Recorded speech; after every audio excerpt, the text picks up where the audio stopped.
Good afternoon, everyone. Welcome, welcome, welcome. Wherever you are, it's a good morning or it's a good evening. Welcome to our session this afternoon. Today is the 18th of May, 2022. And guess what? It is International Day for Women in Maritime. And across the globe, we are celebrating women in maritime. Can you believe that? And this idea, guess where it's coming from? It's an idea that comes to celebrate the talents and skills of women in maritime annually on the 18th of May. So it was adopted at the International Day of Women in Maritime. So for all the women in the globe, across the globe, we celebrate you, we see you. You are the women that are changing the landscape of maritime globally. So a special welcome for everyone joining us from LinkedIn, from Facebook, and those that are on Zoom. We are really looking forward to engaging with yourself and getting some insight and you asking us questions around why we are celebrating today and what is really all about. Tell me where you are from, which country you are located from, and what would you really want to achieve out of this session? Because the truth is there's a lot of challenges, there is a lot of opportunities in the industry, and tell me, why do you love this space? I want to hear why you are proud being in the maritime space. Is this something that is new? Are you already in that career? Because I want to see you, I want to see that most of you are represented in the industry. So let me share some context. You know, the International Maritime Organizations, IMO, has indicated that women represent only 2% of the world's 1.2 million seafarers. How shocking can that be? And what they are saying as well is that only 1% of those women are sailors, and then 94% of women in maritime work specifically in the cruise industry because there's a lot of entertainment as well. Like any other subsectors, guys, I think we know that the transport sector is highly male dominated. So maritime is just not excluded around that. If you look at road freight, you look at the rail industry, aviation industry as well, there is a lot of transformation that is needed in the industry. So we need to raise the bar. And the part of really raising the bar is ensuring that we encouraging more women to join the industry and to create a level playing field. Isn't that what you want? We want to see more women in their career space, being executive of some of these organizations. And we want to see more youth being elevated as well in the maritime space. So we need to make sure that we make the industry increasingly gender diverse. We have to be catalysts, especially for most of us that are out there advocating for the transport sector. So yes, today we are recognizing the contribution of the women in the industry who are working relentlessly to change the climate of gender equality and also building sustainable futures. I think most of us would have seen that with the celebration and the sustainable goals, IMO has committed to ensure that we support development goal number 5, which really speaks to gender equality. And we have to support all the work that addresses all the gender imbalances in maritime. So a lot needs to be done. And my question to you is that, are you a woman in maritime? What is it that you want to hear? Or are you a male out there that's still interested? Or you have so much skills out there and you want to share? So today it is a pleasure, ladies and gentlemen, to have the great women that are part of my platform joining us to achieve IMO's commitments. The question is, how do we do that? And what is it that we are not doing? What are the challenges? I think we've spoken a lot about the challenges. So a special welcome to my panelists. They are great speakers. They are industry specialists as well. There is a lot that we will be discussing around ensuring that women are represented in maritime. So my name, if it's for the first time that you are seeing me, my name is Lebole Tswalo. I am the supply chain coach. I'm very passionate around advocating around the transport sector.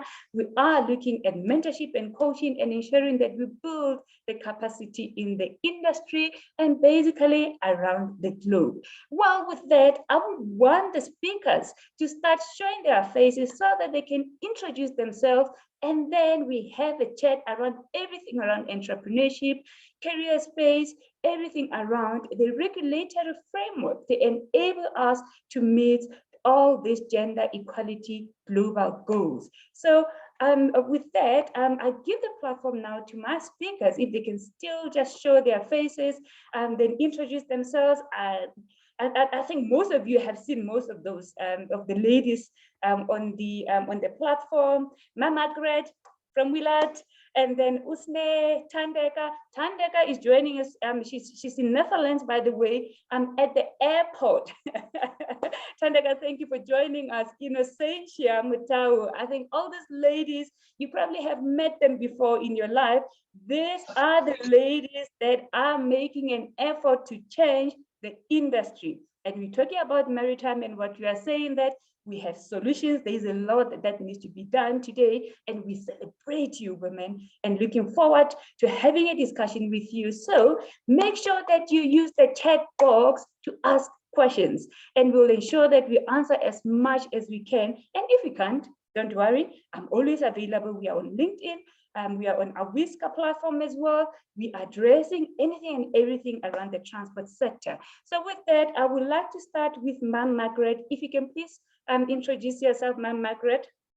We start with the elders in South Africa. And I'm saying to the young women out there, come up and take the position while we are still here. My name is Margaret Bango. I'm the founder chairperson of Women in Logistics and Transport South Africa, which is an international organization with 32 chapters in the world or globally, with our head office in Hong Kong. We are a forum within Chartered Institute of Logistics and Transport, which attends to the issues of women. We are ensuring an equal supply of quality personnel. I'm just rattling over the purpose because we don't have to say much. The purpose is to ensure adequate supply of qualified personnel. I'm the founder chairperson here in South Africa, and I represent the continent, Southeastern Africa, from Rwanda down to South Africa, Kenya, Tanzania, and all that. I'm the coordinating chairperson, and I'm so excited to be here because we deal with supply chain logistics and transport. Transport is multimodal. That's why I'm here. Some of you might say, why is logistics and transport at the maritime function? We are intramodal in transport. We've got vessels. We've got all those big vessels that are transport, the cruise liners are transport. So I'm here to see how can we share with the audience out there level to say, how do we take our position? Let's take the front seat in this women empowerment in the industry. Thank you, Lebo. Thank you so much, Ma'am Margaret. I agree. It's all about the transport sector. We talk about integration. Irrespective that you're in maritime, we integrate with all the other modes of transport. With that, if I may request, Sinead, for the room.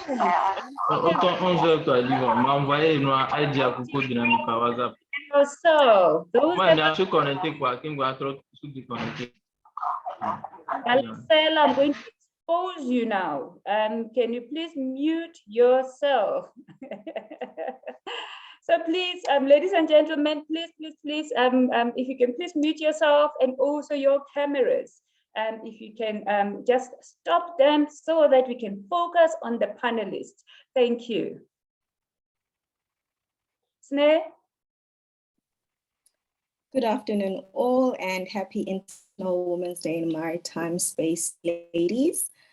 So my name is Sinetemba. I am in the maritime space. I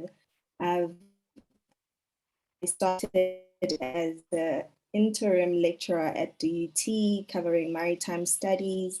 I went on to being a marine underwriter at Unique Re, graduate. It was a graduate position. And then I went into vessels, like big vessels. I worked for one of the biggest shipping lines as a cargo operator, and then I transcended to the sales department.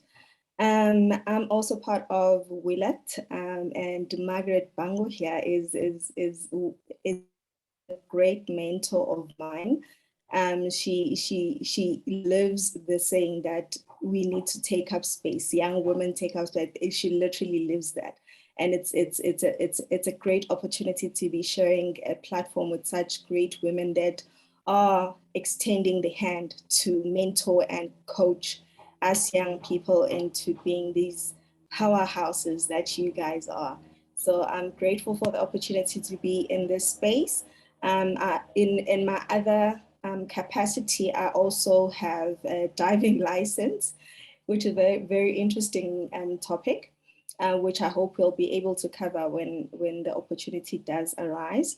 And I'm also part of an NPO, Ubuntu Bama Africa Foundation, where we also do focus on skills development in the maritime space, because it's a passion of mine. So yeah, thank you so much. Thank you so much, Sneh. One of the things that's very crucial for us is really seeing how we build that capacity. And we can only build that capacity on getting the youth to be now instrumental in the industry. So Sneh has been, for a while, really being in the industry and youth perspective. We want to make sure that we build capacity, we build the skills in the industry as well. And she will share with us how she has been doing that and how we enable other young ones coming up on the platform to participate and to make a difference. Thank you for that, Sneh. Ino, if you may please introduce yourself. Thank you, Lebo, and thank you for putting together such a fantastic setup for today. It's our day. It's a day to recognize the work we're doing as a collective, as women, as multitaskers, as multimodal activists. And my name is Innocentia Motau. I am a director at one of the subsidiaries at MSC. And with me being interested in the sector, I went to, empower myself in knowing and having depth of the industry. And I came back and realized I'm actually a maritime entrepreneur. And I own shareholding in one of the subsidiaries with MSC, where I look at all their in-house customs work. And I'm looking for more opportunities. And the more you're exposed to big companies like MSC, the more you're exposed to opportunities. I was at the right time at the right place. And I thank God and touch wood for that. And I want to pass it forward as a woman. And such platforms for me talk to, what have I done to get where I am and how can I help another one? I'm passionate about mentorship. I'm passionate about opening, opportunities that I know and I'm exposed to other young ladies. And I'm a part of WIMA, which is Women in Maritime South Africa, part of a bigger chapter in WIMA Africa. And there we really try to mainstream interest of women in maritime. We try to build capacity. There's so many opportunities I'll talk about later, but we can't get into them because, we think we know about them, but we don't know about them. So what is it that we're going to do together from here on that is going to help us to actually be able to tackle those opportunities? And that's my interest for today's session. Welcome, everybody, and looking forward to the exchanges. Thanks, Lebo. Thank you, Ino, for that. Oh, definitely. We want to pave the path forward for others. Mentorship, coaching, like we are saying, it's an industry that has got the biggest gap. And with this transport subsector, we need to make sure that we empower others to be part of the platform, to get the opportunities and to get on the mainstream line of the maritime industry. Thandeka, if you can please introduce yourself. Thank you, Ino. Thanks very much, Lebo. So my name is Thandeka Telezi. I'm a founder of She's Radical. So I think in my personal capacity, I'm passionate. I'm passionate about women, young women especially, and their growth. And I feel that in general, representation matters. You need to be able to show someone that looks like you, that is like you, is already in that space, for them to actually even see themselves being able to achieve anything close to that, And, She's Radical is all about that. I also work, in shipping at the moment, the corporate side though of shipping, revenue management, also looking at project management. And, moving in my career, I started off, in a petrochemical company where I just basically worked in supply chain procurement, distribution. And I think in that space, in general, you see a lot more women, you see a lot more, women of color too. And then now moving into shipping, then suddenly it's like the color just disappears. Basically, the representation disappears. And for me, it then became a whole thing of you need to have more of you. Wherever you step, you need to ensure that you leave trail marks for others to be able to follow you. And that's what She is Radical and even my passion is all about. Oh yes, Tandaka, you are so right. If you look at end-to-end supply chain management, when you look at procurement, you will see more women represented. But when you go downstream in terms of logistics, it's a totally different picture.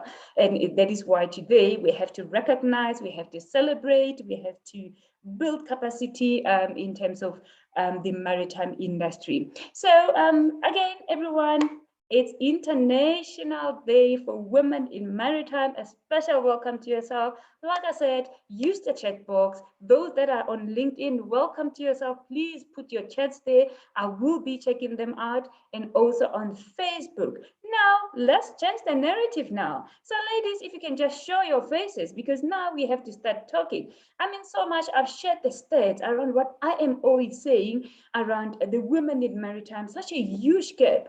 And I mean, you're talking about 2% of the world's women being participating in maritime, 1.2 million seafarers. What is happening? So my question to you, and then I will start with yourself. What are your thoughts? Why do we still have such a diversity gap in the industry? But firstly, I want you to just tap on this issue of maritime. My understanding and also my assessment from the industry, is that a lot of people just do not understand what maritime is about. What are your thoughts around it? Do you think that people don't know about it? Because transport on its own is such a mammoth task, just being involved on it. So what are your thoughts around maritime? Why do we still have a diversity gap? And probably maybe just at a high level, you can just pull that snapshot around maritime, what it really is, so that those that are still new and they want to tap in the industry, they at least have an idea, because we always see these big ships and you're wondering, how do I get to this industry? There's no way I can be part of it. So, maybe you could just introduce the concept around maritime. Thank you. Yeah, thanks, Lebo. I think I'm one of the examples of not knowing what was. I was commercially astute as somebody who's worked in corporate for a while, and the company I happened to work for had shareholding in a maritime in a logistics company, and a part of the value chain was the shipping element, but they were more in the logistics and the depots. And I could understand what they were talking about, because I'm fine. I'm from corporate. I went to school. I'm a basic astute commercial person, but I didn't have depth of what maritime was all about. And it was very simple. It was all about export and imports. But export and imports comes with dynamics, and one needs to, appreciate the origination of export and imports. That each country has its own strengths and weaknesses. We all don't have everything we need, so we need the world and globalization for us to get what we don't have somewhere else and give what we have that others don't have, somewhere else. So that's how the concept of maritime basically came about. And it was also about transportation modes to be used to export and import. Right, so we covered by water all over the globe. So obviously a means came where shipping had to be also considered to move cargo, so that what we don't have we can get to another country, so that they have a livelihood. And that was how maritime started. And I got to understand the dynamics thereof, because there's analysis of markets, who has what at what point. There's seasons of when certain things are needed. So there's a big depth on it. Over and above that, there are ports, and port services an economy. Ports actually are a backbone of a country's economy. So if I can export and import and create the jobs and, and make it vibrant, the economy will be stagnant. And I got to understand those those building blocks of what maritime is all about. I'm even just touching high level of what maritime is all about, but it's a basic export and import dynamic that we actually detail in, and we all as women sitting here, specializing in all different sectors of the industry. Secondly, why the diversity gap?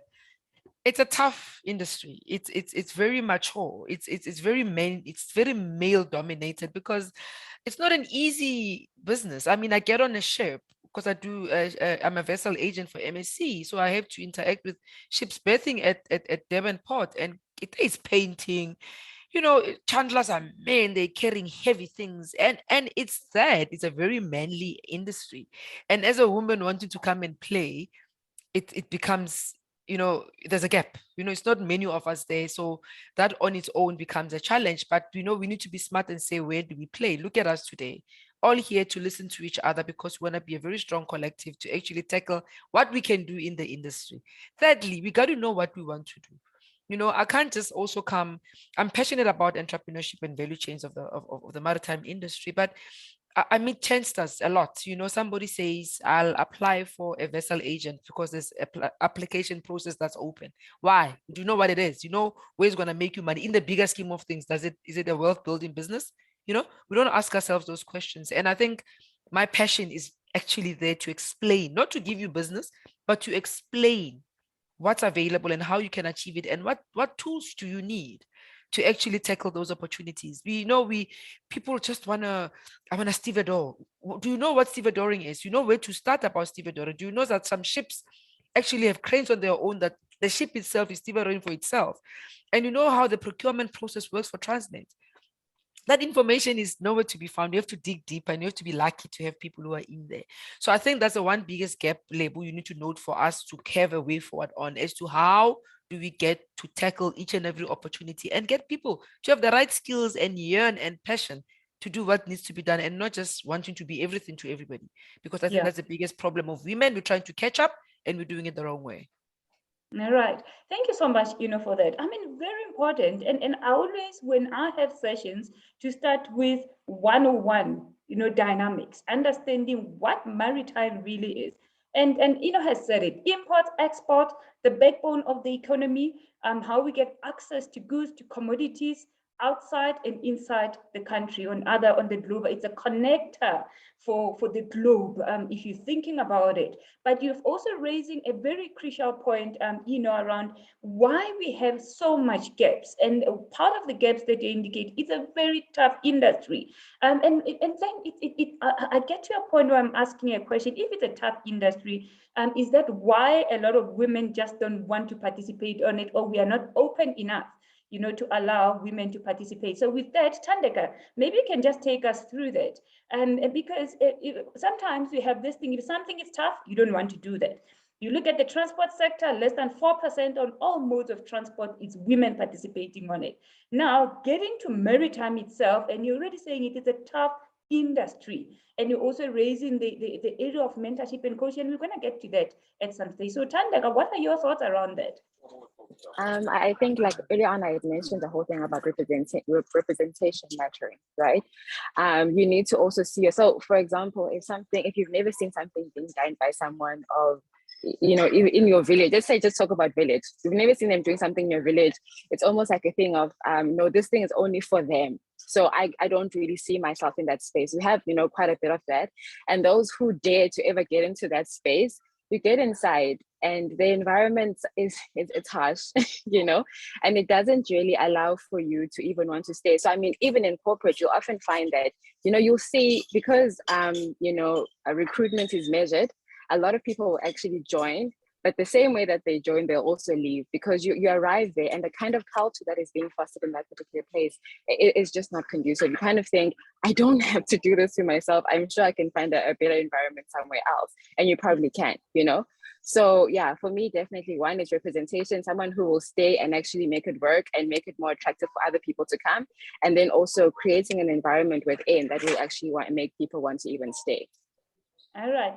Where are the advocates out there? Because I'm going to hunt you and find you, so that we are allowing people to get into the industry, professionals, or even through entrepreneurship, because this is exactly what's coming up. To say that it's tough, and as tough as it is, when you get into corporate, it may become tough and you exit immediately, because you probably don't have a mentor, you don't have a coach, you don't have someone that is hand holding you to be able to succeed in the industry. And we're going to get back to that element of mentorship and coaching, because I want to go back to I always say that in terms of growth, in terms of development, in terms of environment, We want an enabling environment. And for us, an enabling environment comes with structure, it comes with policy, it comes with frameworks, it comes with priorities. I think we know the UN Sustainable Global Goals. We know IMO in terms of the priorities. Can you just contextualize around it? Because I always ask myself that, hey, we set a proper framework across the globe or even around Africa to be able to allow women to participate from the policy and framework perspective. And what is it exactly? So that everyone understands, if you are in corporate or you're an entrepreneur out there are certain regulations or frameworks that are enabling you to participate and to be part of the industry. Well, I think policies do exist, but in terms of them finding expression into action, it's where we struggle. And what I can commend us as women that we have done over time very well is that we are a collective that talks to each other. There's a WIMA today, there's a WISTA today, there's a WIMA Africa today, and we are proactively saying, those that know, can meet those that are starting to know the industry, and let's coach and mentor each other. In the recent comprehensive maritime transport policy, there is a big touch on mentorship and coaching, capacity building, and it's given a burden. That burden is also passed on to the seaters. So we just need to see how measurable that can be. But I don't want to say that we're not doing it, and encourage the proactiveness that we have as women today to want to sit and coach and mentor each other. We in places of, I'm very busy, and I get a lot of young people wanting to mentor them. And I'm so involved in those mentorship in my moving time. I'm always moving.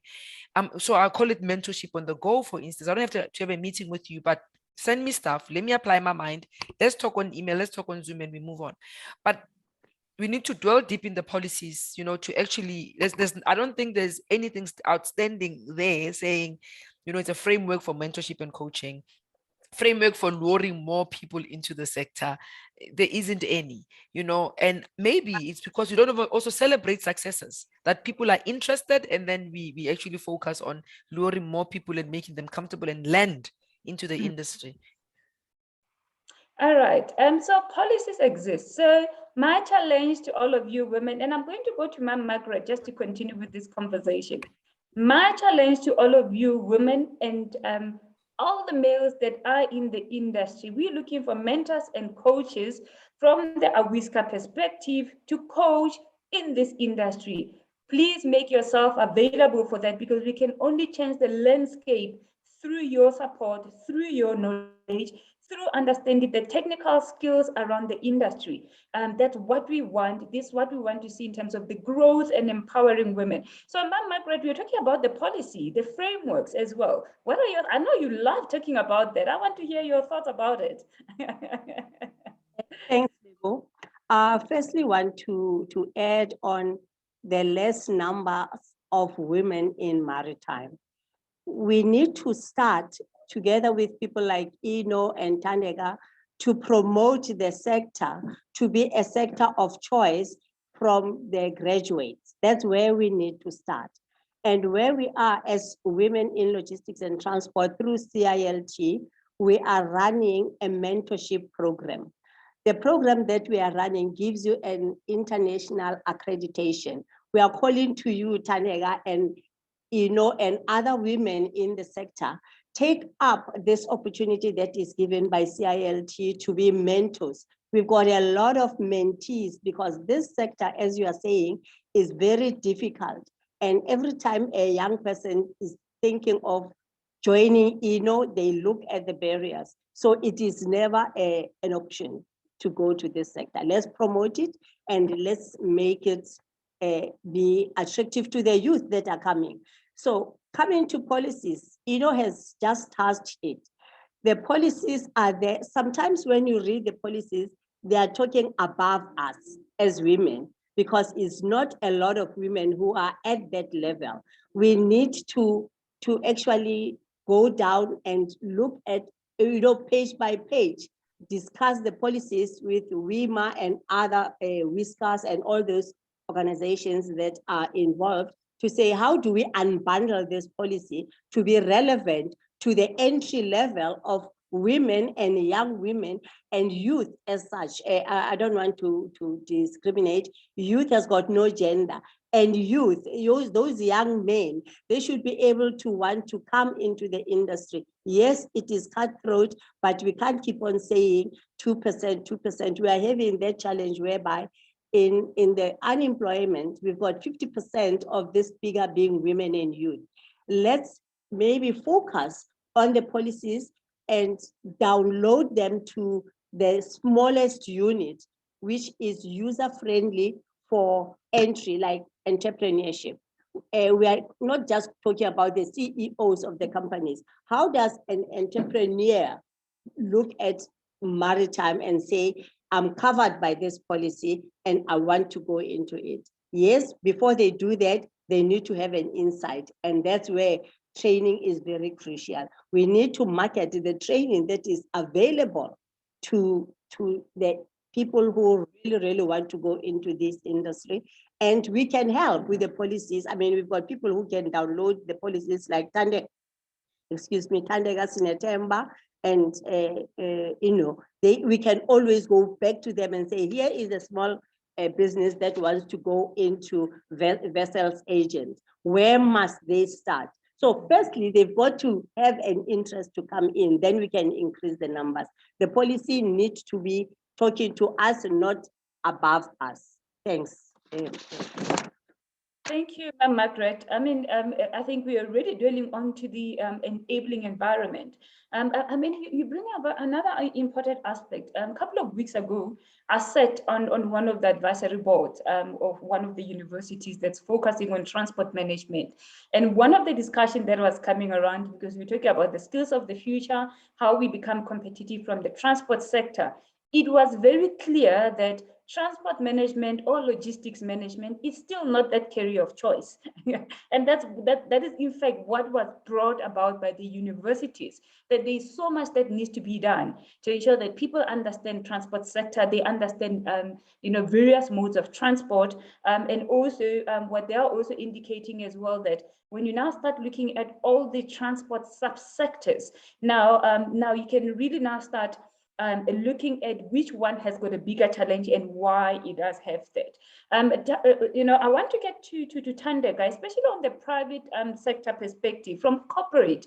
I mean, I'm tapping now on the enabling environment. Ma'am Margaret is talking about one, around ensuring that we bring youth across the board, number one.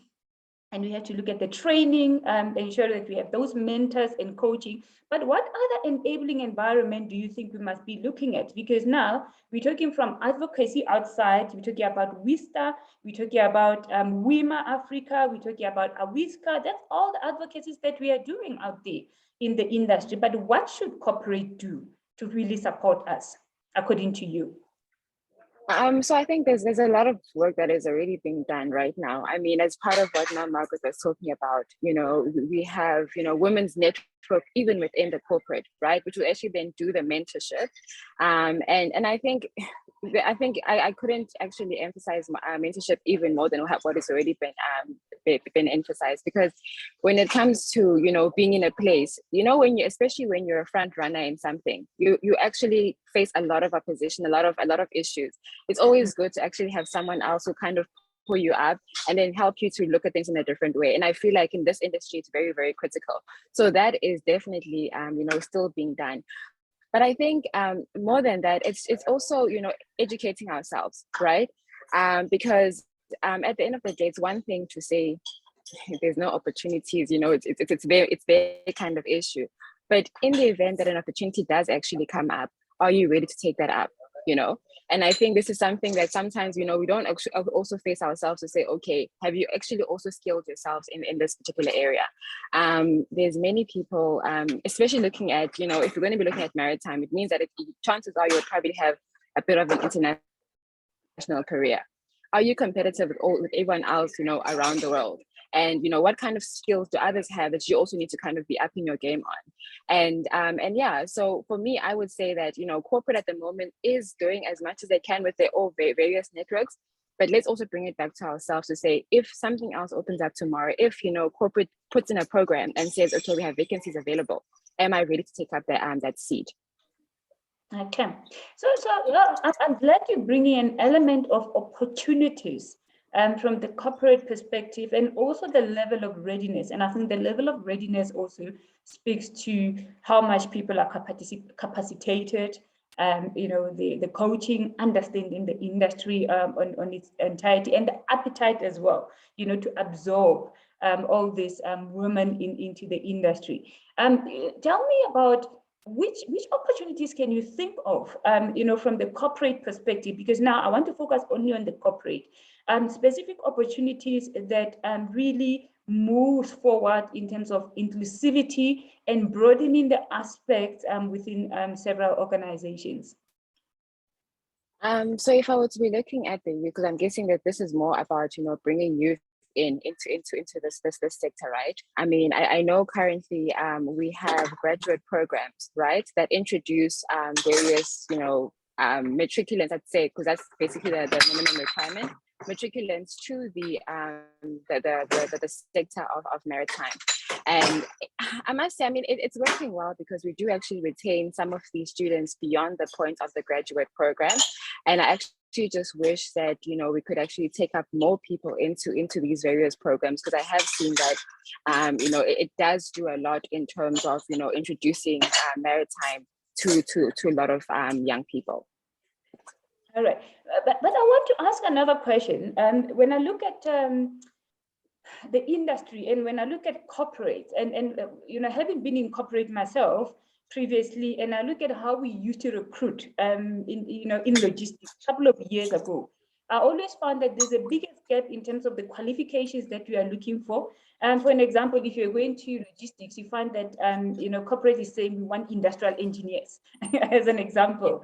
Have we not seen that even in maritime? Exactly. Don't you think it's one of the things that's creating that gap in the industry? Because the truth is, we want to make sure that when we build the skills, we have the transport economists, maritime, professionals out there. They are the ones that are fitted in the maritime space, instead of being put on another platform, probably on just one part of the sales of the maritime, not being core at the hardcore of the industry. Your thought, Tandek, I know I'm putting you on a platform, but it's a competition. Okay. I might not be saying an opinion that's very popular here, right? But my opinion on this one is that at the end of the day, we can't then want the bar to be lowered just because, it's us. We are competing in a global space where at this time, chances are you'll find that someone in the very same position that you have, who's working in a different region, already is at a master's level. You cannot be complaining because they want an undergrad of an industrial engineer. You know what I mean? And this, like I said, it might not be popular opinion, but can you compete internationally? And if you can't, then level up. If it's going to be easy for you to kind of get into the space, then it's probably going to be, you're going to struggle when you get into it, because it's definitely hard and you need to know your stuff. So on that one, I'm sorry, Lebu, but it's hard to get in, and it's probably hard to stay too. You need to know your stuff, and just make sure that you have the right accreditation or the right credentials for that. Well, I guess from the industry perspective, it's always around also, like you are saying, that transportation on its own is not always that area of choice. Logistics. So when you set certain qualifications criteria in an organization, I think it's time, and that's what we were talking about. It is time that corporate starts looking at how to now attract the students, because if you're talking about youth that are still new in the industry, you also want to make sure that you attract the right ones as well in that process. And I want to also just go to Sinetamba. I know, Sinetamba, on your side, you've been a lecturer, but I want us to go back to that discussion after the discussion with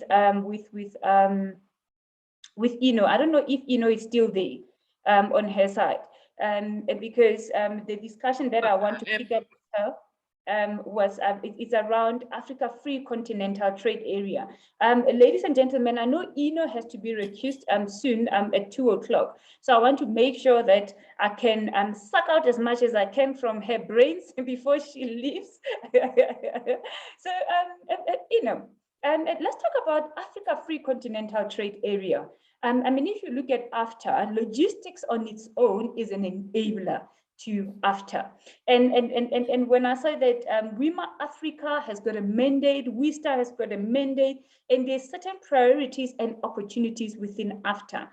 Can you share what the idea has been? Because for the past few, let's say 2 years already since the sign off by a couple of countries, one of the things that we've been picking up is around the network redesign. How do we ensure that we are enabling intra-trading, intra-continental trading? You know, when you look at SADC, when we start beneficiating from the country perspective, which is Africa, we need to make sure that we are able to export out. But we know when you're talking about the condition of our ports, our inefficiencies in certain areas, and there's improvement that needs to happen. But also from the infrastructure point of view, in enabling AfTA to happen from maritime, what should we be looking at, and where are there opportunities specifically for women?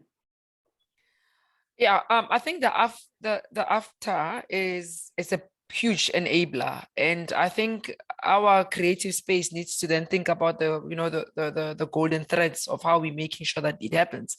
The governments and the continent has set a platform for us that will enable us to do business amongst each other. We are a big traffic as a continent on our own, and I've seen there's a whole lot of, we haven't really touched any tangibles out of it, and it's 2 years, which is worrying. And what I've participated in over time, it's as a shipping line, is conversations. There's a whole lot of interest in getting multinational to see where they can come in infrastructure-wise, where we make sure that because, cargo is one thing, but if you've got a working port, you've got a jewel, right? We can also decide to trade amongst each other, but if there's no working port or the infrastructure on the roads are not well, you think twice. You rather even take a long ride to come and get cargo somewhere else and pay more. So what we probably need to figure out is projects. We need to start and know it for ourselves, because nobody's doing anything. I haven't touched any tangible since the AfTA was signed. And I think it's a pretty massive agreement that it's an enabler. So we need to probably sit, it's an opportunity as well as one of the way forward from our conversation today, to say, as a collective of women in maritime, with WIMA, WIMSA, what products can you also just test in testing whether the agreement actually talks to us or not? Infrastructure has been one of the things that came out big, that it's not sufficient, but those are big players. I feel we have, there's a whole lot of, there's a big industry growing on cannabis and shea butter. Can we start using that as a backbone to see and test this agreement? I haven't tested anything, and I'm very hungry to test the agreement in something I can trade with as an entrepreneur to consider and look into.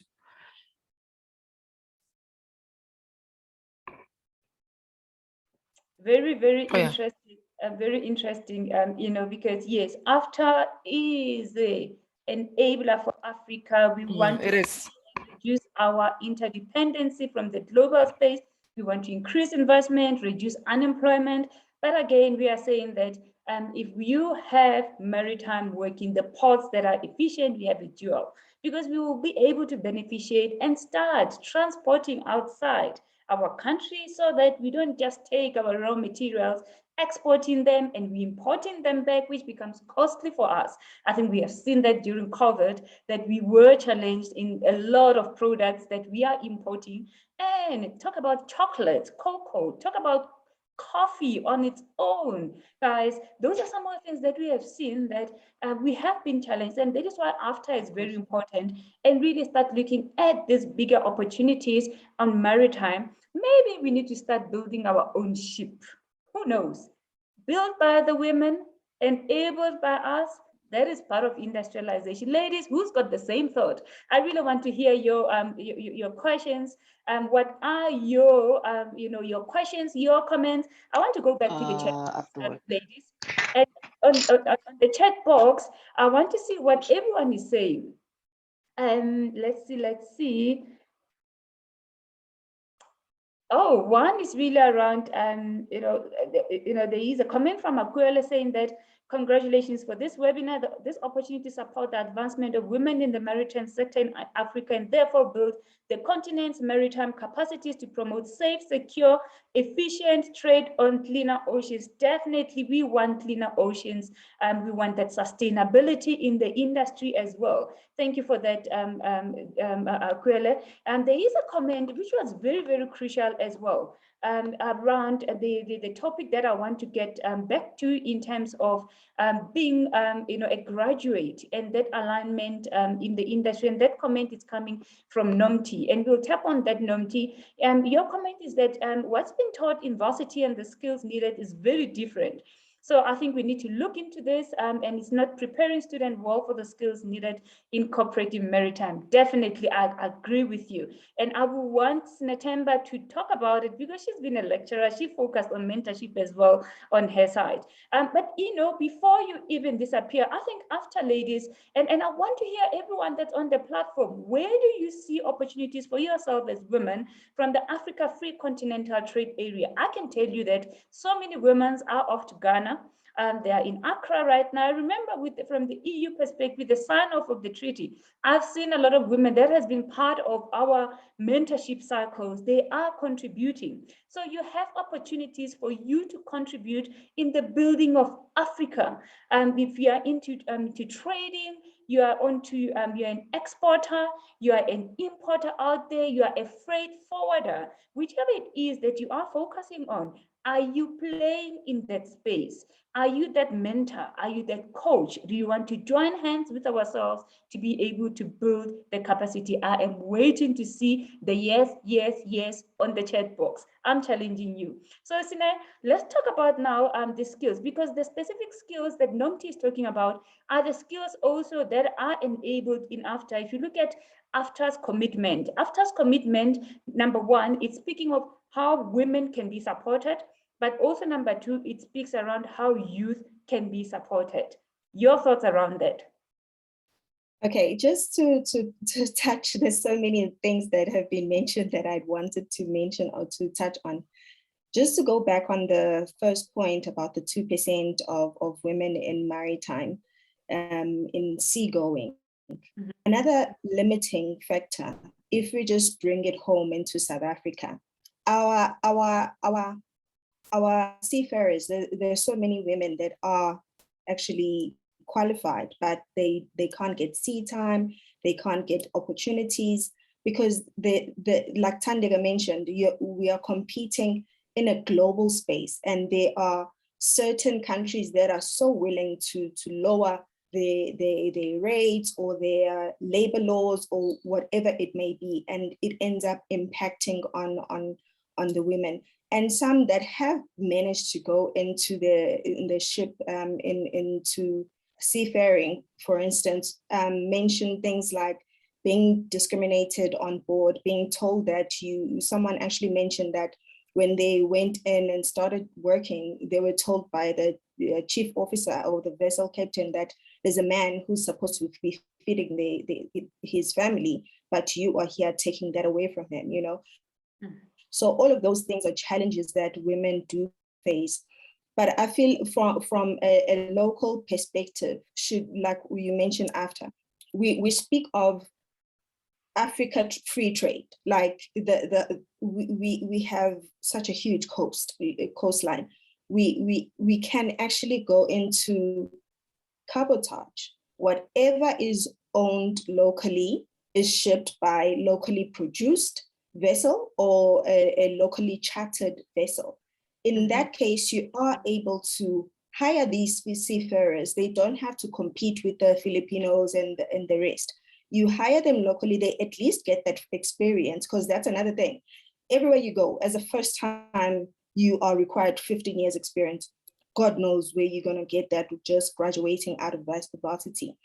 But that the cabotage route allows that to hire these people and source locally the even services to, if there's an engine breakdown or a vessel that needs to go into dry dock, it is serviced locally by local people. And even the vessels can even be under our South African flag.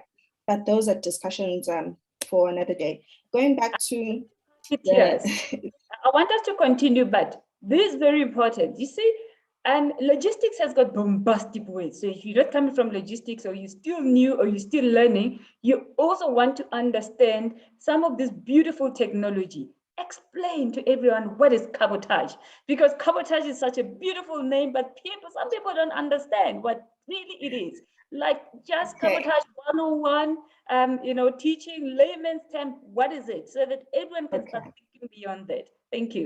Okay, so cabotage in simple layman's term is a vessel chartered by a South African chartering company or manufactured or built in South Africa, owned in South Africa, the flag is under South Africa, moves cargo that is produced, manufactured locally in South Africa around the coast of South Africa and neighboring countries, basically. So you have fruit in Cape Town, and they want grapes in Durban. That commodity moves on the chartered vessel instead it moves in terms of cabotage instead of going to the big shipping lines. Yeah, peace. No, I'm not going to be a fan for this one, but for local growth of the maritime industry, we really do need to put ourselves first as a country. I like that you wanted to park that discussion of us having our own flag, our own ship. I think we're going to have one long discussion around that, because I'm very sentimental around that as to what happened to our ships in South Africa. Why don't we have that specific flag? And let's not discuss it now, but what we are saying, ladies and gentlemen, there's a huge opportunity for that. Maybe we'll be the first women that really, all of us coming together and coming up with this huge flag. We understand the challenges. I know a lot of women that has been traveling the world trying to understand what can we learn in Japan.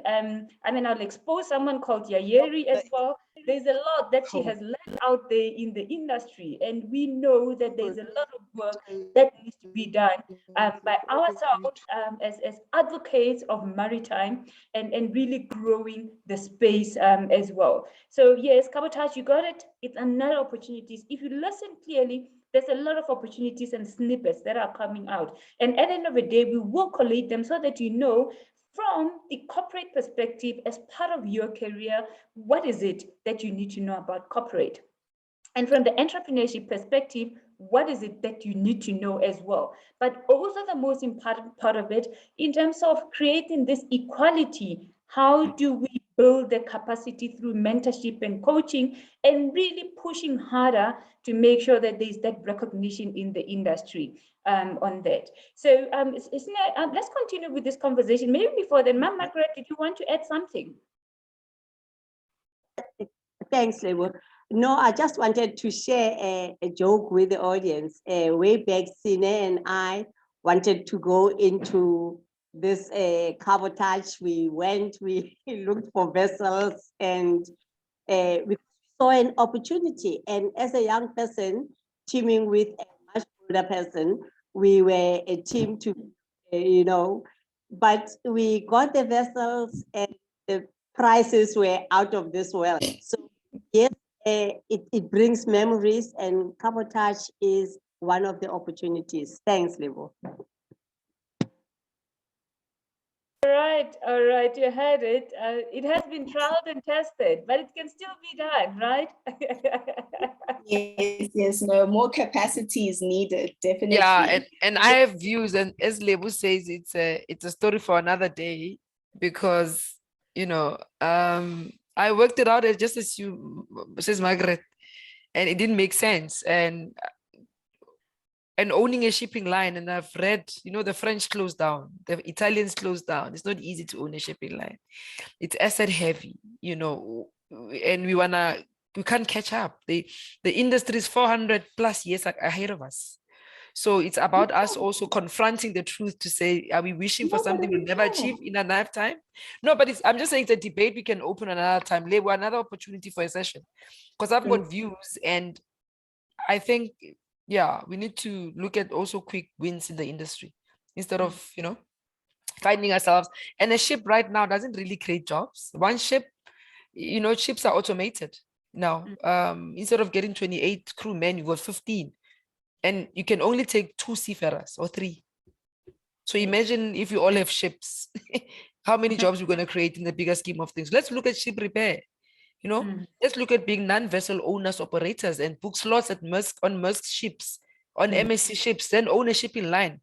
That has no asset, So I'm an entrepreneur and I want to look at a winning situation without me waiting 100 years for it to materialize. Because owning a ship, I think we really, it's gonna take time. It's expensive.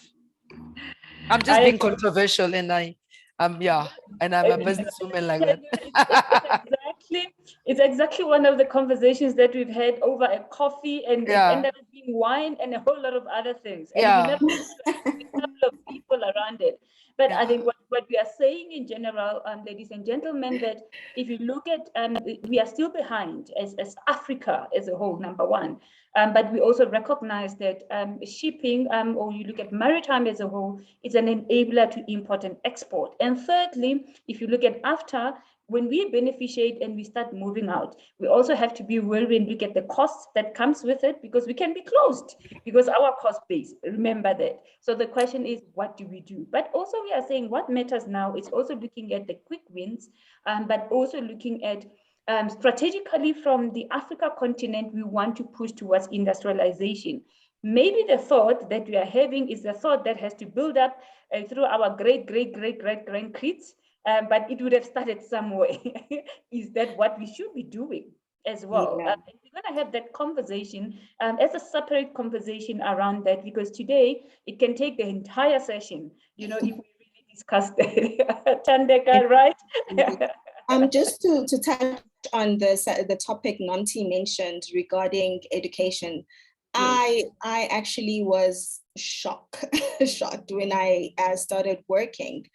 The only industry that matched what I studied was the insurance when I was a graduate marine underwriter. That tied up a bit. But when you get into the shipping lines, trust me, literally you can just throw away everything you learned. Not everything, some are basic, but like in terms of voyage time, calculation of whatnot, those are not necessary right now, but we had to teach that. And when you get into industry, there are systems for that.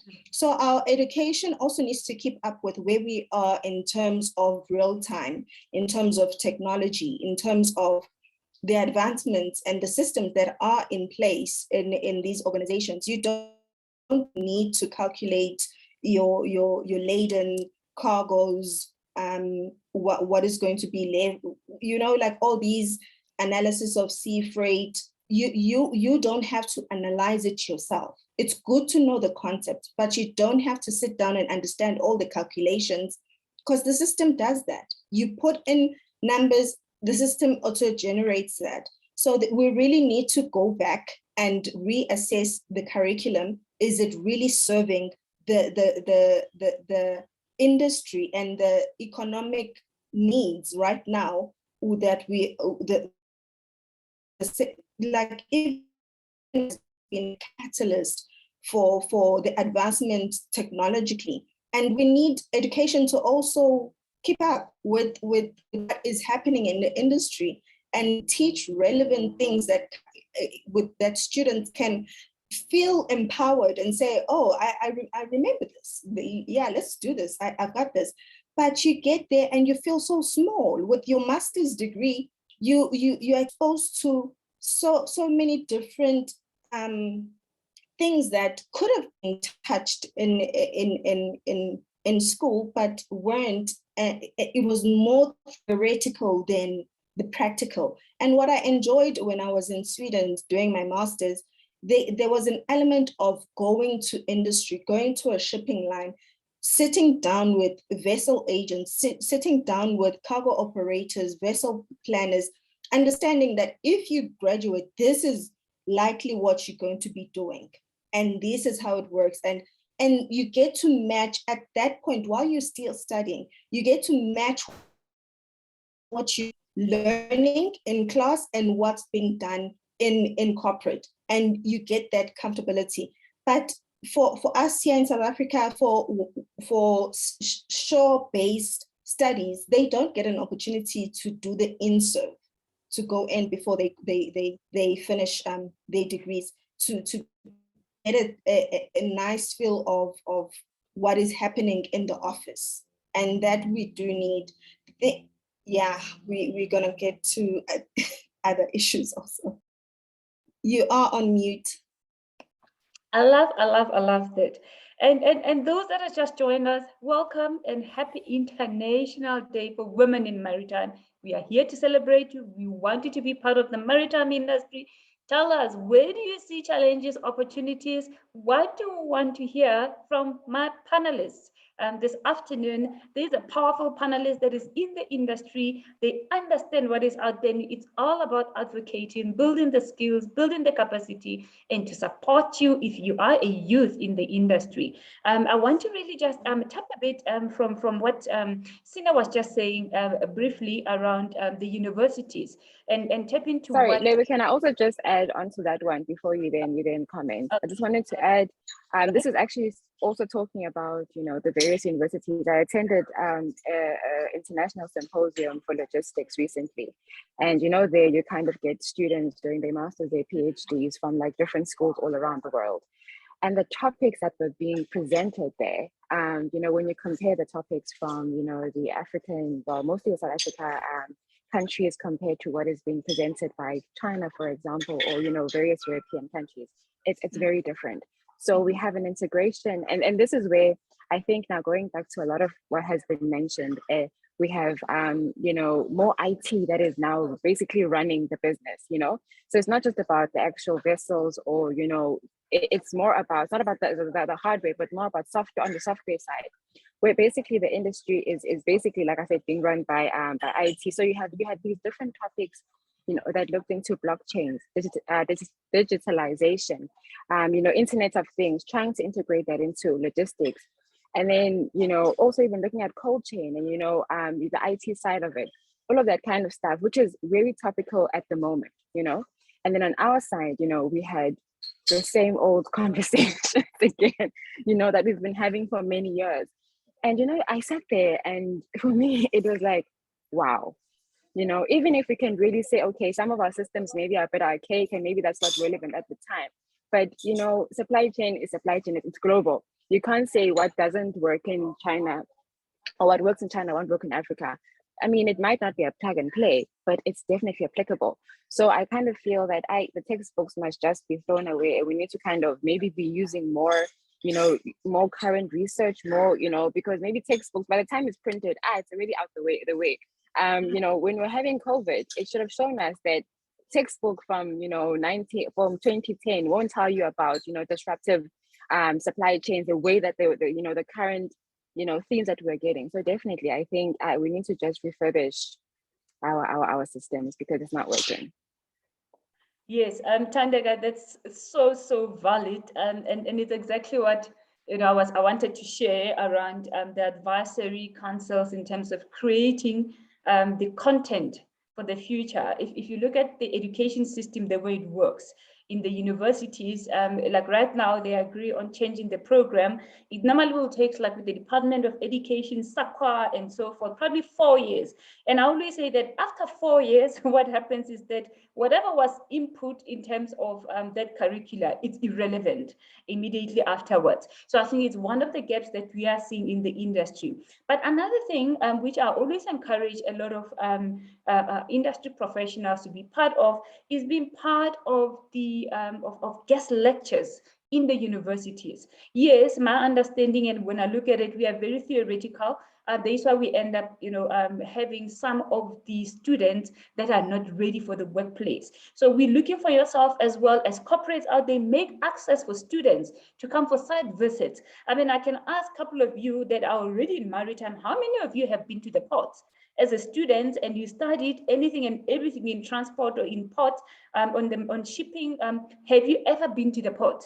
Because that's a simple, and it's really around workplace readiness programs as well that we've been trying to instill in the industry. So that gap between what industry requires and what universities produce needs to be aligned if we really want to tackle the industry, ensuring that there is growth. How we build skills and mentorship and coaching, us that are in the industry should be able to share such insight also with the lecturers, because some of the lecturers have never been to the ports, with due respect. So ideally, when we want to grow the industry, bringing practicality around it is very critical. We know that mentorship and coaching must not just stream into the universities immediately. I think it's one of the solutions that is needed to ensure that we build the, the transport industry, and also using associations that we have through WIMA, through SILSA, through WISTA as well, to be able to penetrate the industry out there.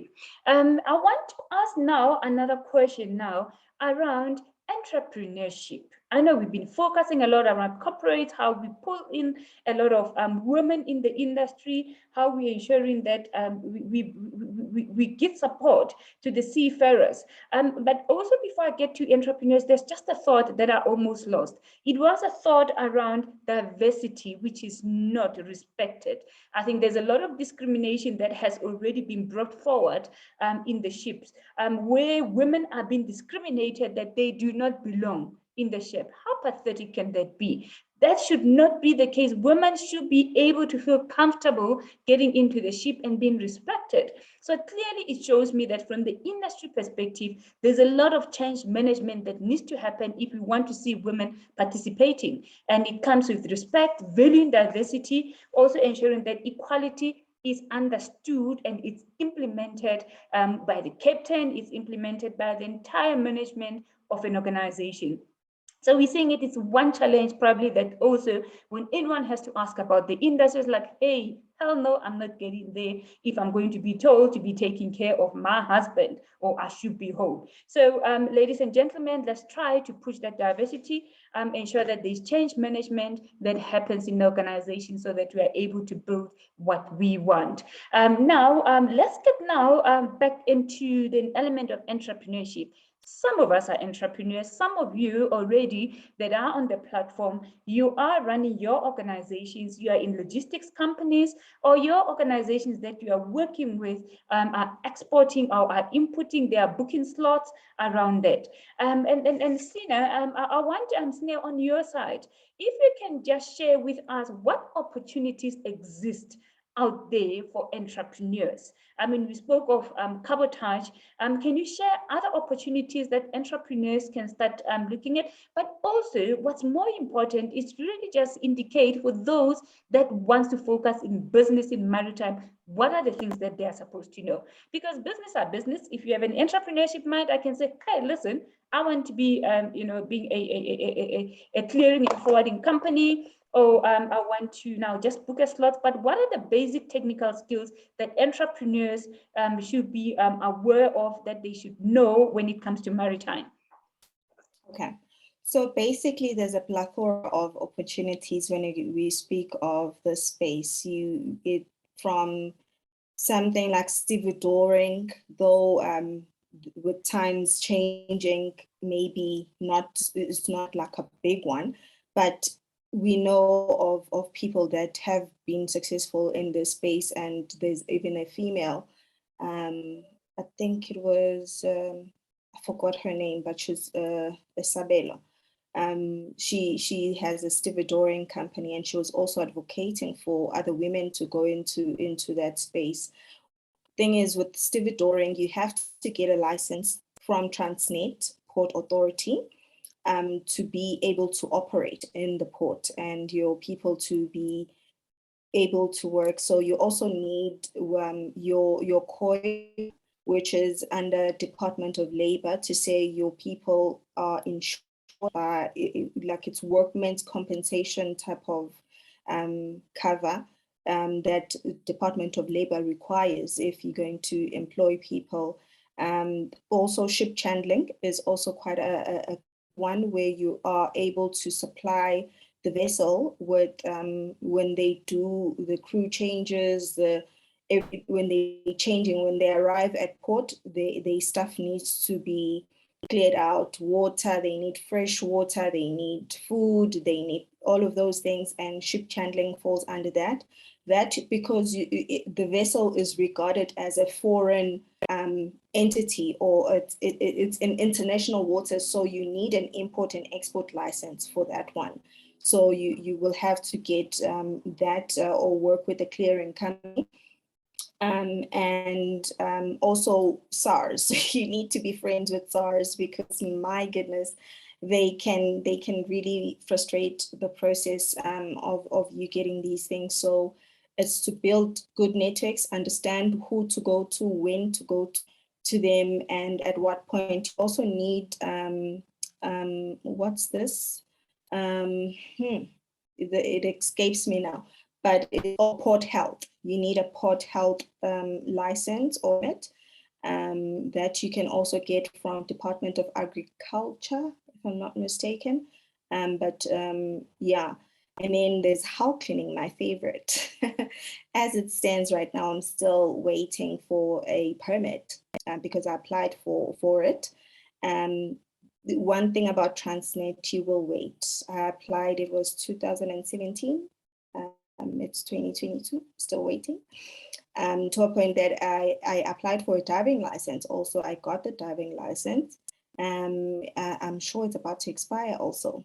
But yeah, that's the thing. You also need patience with these things. You also need to be persistent, persevere. It's not always easy, especially when government is involved. There's so much red tape, and you just need to be relentless, keep trying, and just, yeah, try some more. There's also bunkering. Margaret is a favorite, is one of the people I know have a huge interest in bunkering, and has also been applying. Maybe she can also touch on that. For that, you do need a license from Department of Energy.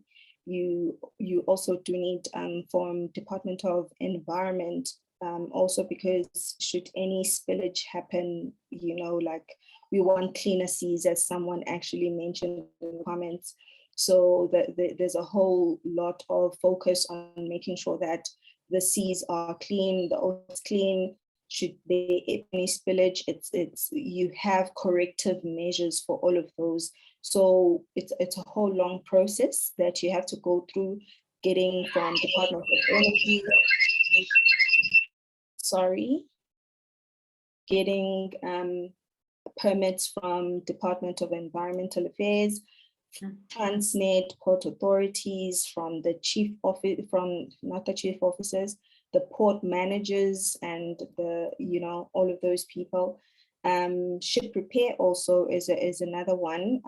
Not well vested with the requirements on this aspect, but it's very technical. You will need a technical leg, or a team that is very technical. Also with shipbuilding, that's another one that we need to focus on. And also with shipbuilding, understanding that the times, as Tande was mentioned, we are so advanced in terms of technology. So equip yourself with getting relevant, up-to-date shipbuilding materials or content.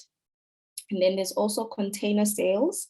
That's another lucrative one, if you do manage to get it, because because containers are so scarce. It's literally hotcakes right now. And also container repairs. We also what happened with the KZN floods, containers being washed and thrown in on the road and getting damaged. Those are not total damages. Those can still be repaired, and container can still go on board the vessel and ship. But that's also another business you can look into as an opportunity. Also, clearing and forwarding, as mentioned, is a very good one. You don't have to own anything. You literally have to book slots on vessels, like Saint was saying earlier. Ship surveying is also another good one, because ships also do need to be surveyed. And then the big one, tracking.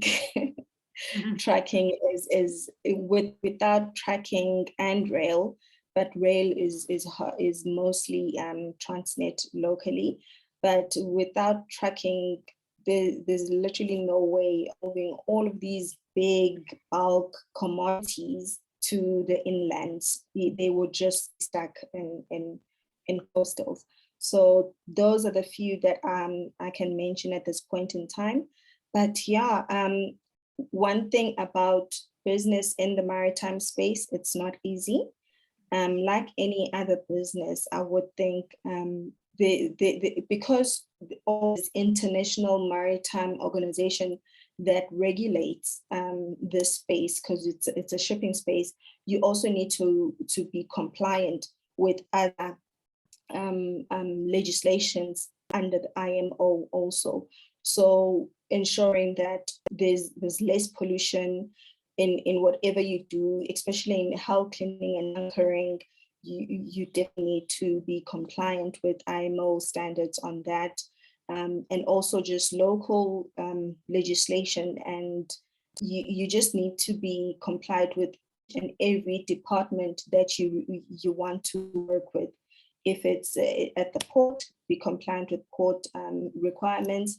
If it involves petrol or bunkering, because bunkering falls under energy, be compliant with the Department of Energy requirements, and all of those things. But yeah, you do need to be persistent and don't give up. Definitely, definitely. Ladies, what are you waiting for? Any of you I just want to hear, any entrepreneurs out there? Do you think you can get into this land space? Guys, Sine has just shared more than 10 opportunities. I was counting, and I'm thinking, no, she's going to miss this. Now she's bringing it. What about this? And so forth. Now, there's a lot of opportunities around that. There's technology as well, in terms of the tracking systems on the containers. Like you say, Maritime is fully automated as well. Training opportunities, I see on the chat box that please can you talk more about training opportunities in the maritime sector space as well. I think we can talk about it. And Thandeka, I want you to touch base on that one. So ladies and gentlemen, opportunities are in abundance. We want to see you playing a role from the business perspective and also incorporate. That's what we want. That's full participation. You see the 5% that I shared earlier around the entire transport sector. I want to see more percentage going up when you start assessing all the subsectors. What I love as well is that SNE has brought around where intermodal transportation comes into being. To say that as much as we can be focusing on maritime, you still need those container trucks, those flat decks as well. We need to be able to make sure that when goods are delivered at the port, you are able to take that to the warehouses, to where they belong.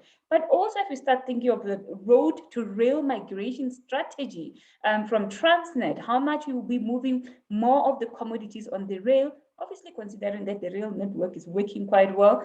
We want to make sure that that connection between the rail and maritime is efficient and is working quite well. So Thandeka, let's talk about the training opportunities in the maritime space. I think we touched most of it is really when we were talking about mentorship and also coaching as well. And I always try to move away from just training to really say capacity building, because that's exactly what we want. Capacity building and building the skills around what opportunities exist around training, according to you. In South Africa. Okay, so I think on this one, I'm actually going to throw it back to Sine, because I think she has a bit more information in terms of the operational side and the scholarships that are available for some of the trainings. Sine, can you support me on this one? Yes, so basically, we have the mainstream training where you go to school and all of those. And Thandeka also mentioned the learnerships. Those are also good space to start with. But also WILAT is another entity that you can be part of. As Margaret mentioned earlier, we don't only look at transport and the land side also, it's holistic. So there's training opportunities where you can sign up for courses that can upskill you in even clearing and forwarding and supply chain and in many different aspects. And also it's the nice thing is it's coupled with having a mentor and a coach that will be able to kind of balance the theory part and the practical part with you. So there are organizations, I also know AWISCA, a lot of mentorship and training and coaching, where we look at students that are in varsity currently being paired with mentors to share with them that this is what I'm actually doing in real life. And if you have any questions or any doubts, what you want to venture into, let me help you connect with other people in the AWISCA network who are in tracking, are in shipping itself or in warehousing, all of those, so that you, as a student, you can get more exposure and decide when you finish that, okay, this is where I feel comfortable in, and this is where I want to focus on. So it's beneficial to be part of such organizations, because you get a world of experience from the network that these organizations have. So it's, yeah, for now, that's what I can think of. Perhaps Margaret or Lebo, you can also add. Indeed, I definitely agree with you. I mean, there's a lot of work that you're doing in terms of coaching, mentorship, and if anyone is a lecturer out there and they really want to really empower, a part of the stream is really now moving on the practical side, mentorship, coaching, and being part of this network that we are talking about. Because also the opportunity that comes with training is ensuring that people that understand the industry can also train entrepreneurs, because not all the entrepreneurs are coming or they studied anything in transport management, anything on maritime, rail, road, or whichever it may be. So I think it's one of the opportunities that we can always look at. Simulations on its own. I mean, simulation is a way of training. So, and it brings some practicality as well. So it's another business that you can look at. If you look at the training perspective, bringing practicality, simulation models can be created, creating apps as well from the technology side. Like we know, the transport sector is highly automated. So there are opportunities where you can train in such environment. Ma'am Margaret, would you like to add anything about that? Thank you very much, Lebo.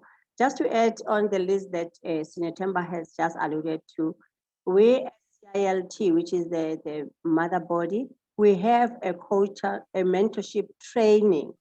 I'm calling all those specialists on the platform, all those who have experience. CILT is giving mentorship training free of charge in June, and it's internationally accredited. So we need a lot of mentors. We've got 100 students that are qualifying now from CTA on track ownership. They are going to need a lot of mentors. So please, can I make an appeal through you, Lebo? People should enroll as mentors through our free offered international training mentorship. That is awesome, Ma'am Margaret. I mean, we already developed, we have this huge database of industry experts all the way from procurement and logistics that are saying that we want to mentor, we want to coach out there. So if you are offered a free training like that by SILSA, which is internationally accredited, please take charge, be in contact with us, and we will share the details so that we can add you on the list. Then you can be part of the mentorship training that is accredited, that is being offered by SILSA. So take charge, let's make sure that you become part of this industry. Ladies, gentlemen, you are too quiet. I mean, there's so many things that we are discussing. I was expecting to get as many questions on the chat box. Are you shocked? Do you want to change your career right now, understanding so much as to what it's about? Remember what I said earlier, in terms of our conversations, in terms of what we want to achieve, in celebrating International Day for Women in Maritime, our theme is around training, visibility, recognition, and supporting a barrier-free working environment. That's exactly what we want to achieve. Take charge, use these opportunities. We have everyone on the platform that understand corporate, what is happening there. If you're a youth, you want to penetrate the industry, the coaching, the mentorship is there. If you are an entrepreneur and haven't thought around all these opportunities that we are talking about, what are your questions? Is there anyone that wants to ask a question? Then I can allow them on the platform. Don't be scared. You let me, you raise your hand there, because you see, I'm on the other side and I'm controlling who gets onboarded to ask some questions or not. And so anyone that wants to ask questions or create some clarity, that wants to share some opportunities, some challenges in the industry. Come on, ladies. I'm starting with the ladies first. And then afterwards, the gentleman that has locked in to say that. And when the gentlemen that understand the industry have locked in, I want to hear from you that, listen, Label, I'm willing to mentor and I'm willing to coach. So who is ready? Who is ready to ask the question? Or are you all scared? You're not shocked. You don't want to really be part of the industry. I'm giving you a free opportunities, ladies and gentlemen. Any questions, any areas of clarity? And I'm busy. I'm checking on LinkedIn. I don't see any questions on LinkedIn that are coming through. So, ladies and gentlemen, anyone raising a hand there? I'm not seeing any. While you're just checking, I just wanted to also mention with this industry, a lot in the entrepreneurial space, collaborations are key, because we understand that we don't have the know-how. It's a space previously not owned by us Black people and in the previously disadvantaged communities. So go out there, look for collaboration opportunities, get other people that are in this space to even big corporates. There are enterprise development sector, what you call this? There are opportunities, and some companies have enterprise development programs that are for people that are young, aspiring to be entrepreneurs in the maritime space. Go there. Like I think even AMSOL has, and AMSOL is, yes. So you can reach out to organizations like that. I know it can sound really overwhelming when you entering a space, unfamiliar territories, but if you have a voice of reason, a person that has been in this space, has had successful business, sharing their information can really lessen the burden and can make the journey a lot easier. And they already know the who's in the industry, in the different departments, in the different legislation, the different legislations and compliance that you will need. They can guide you. So don't be afraid, go out there, put yourself out, and yeah. You are on mute. You see, I try not to make as much noise because I get so excited when everyone is talking out there and taking some pointers as well. And for me, ladies and gentlemen, there's a lot that we have shared with yourself. And we celebrate you as women in maritime. We celebrate you as women that are in a different mode of transport and you want to venture into maritime. We celebrate you as youth that wants to get into maritime as well. We want to capacitate you. We want to make sure that we reach those sustainability goal number 5 in terms of equality in the industry. there is a lot that has been shared with yourself. I know you want to absorb as much as you can. And there are no questions that are coming through. I mean, we've spoken around diversity, how we value that, why we still have gaps in the industry. We have touched on the issues of policy, the regulatory framework that's supposed to be enabling us to grow women in the industry. And we are saying so much work needs to happen. We understand that from the after perspective, there is a huge mandate and there's a lot of opportunities around that in enabling intra and intercontinental trading, the export and the import market itself. We need to build skills, and that's really technical skills and just being practical as much as we can. And part of building the skills is the mentorship and the coaching. And we're raising a hand to say, please raise your hand further. We want you to be a coach, we want you to be a mentor, but also be part of our network, because our role is to advocate for yourself in the industry, firstly the transport sector, yourself in women, as women, in terms of building up this industry, increasing the full participation of women from the maritime perspective.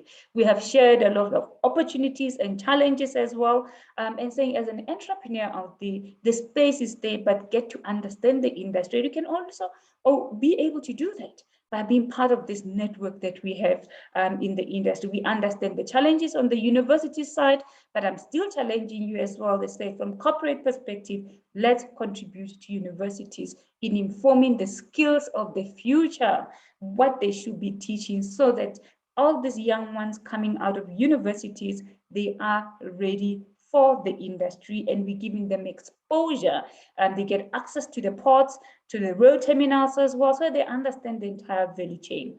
With that, having summed that up, I want to really now sum up with the panelists. If you can all come on board, show your beautiful faces. I want to know now, what are we committing? Because I'm that person that wants to commit. Because if I run out there and say that women in maritime, we're promoting, government, start pushing, this is what we want, this is what we want to see. Corporate, partner with us, corporate, collaborate with us in making this a reality.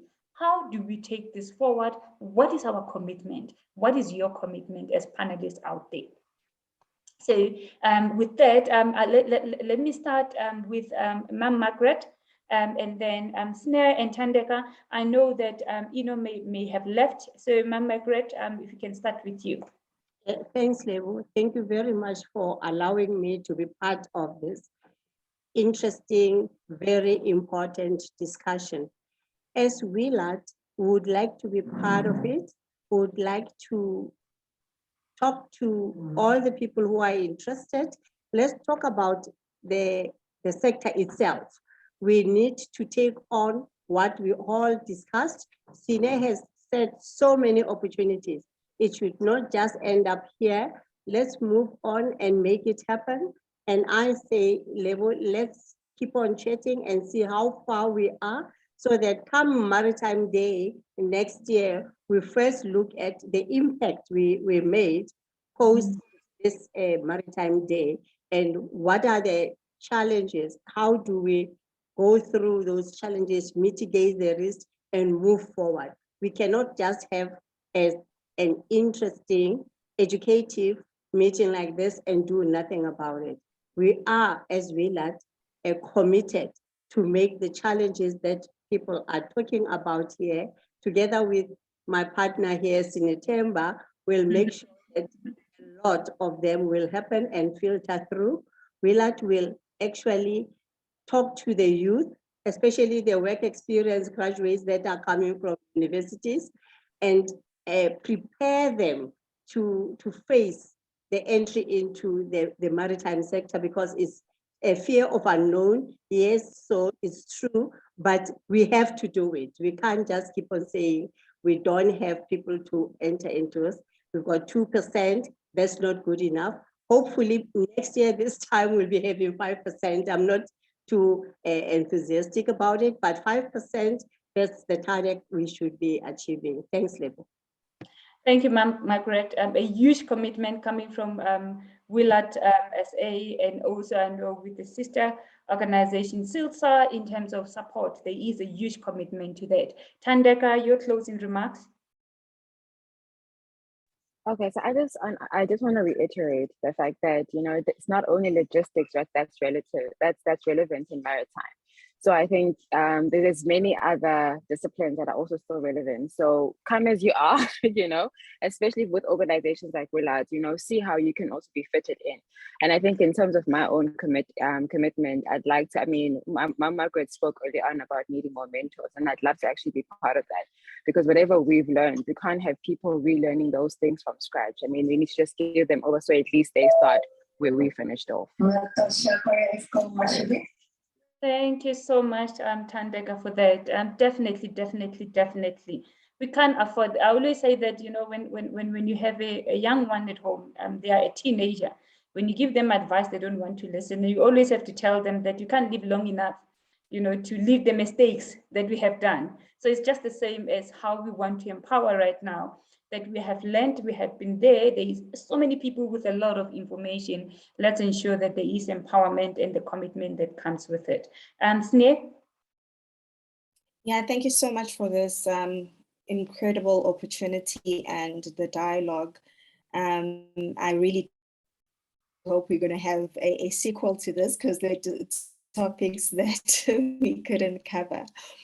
Very interesting topics like that.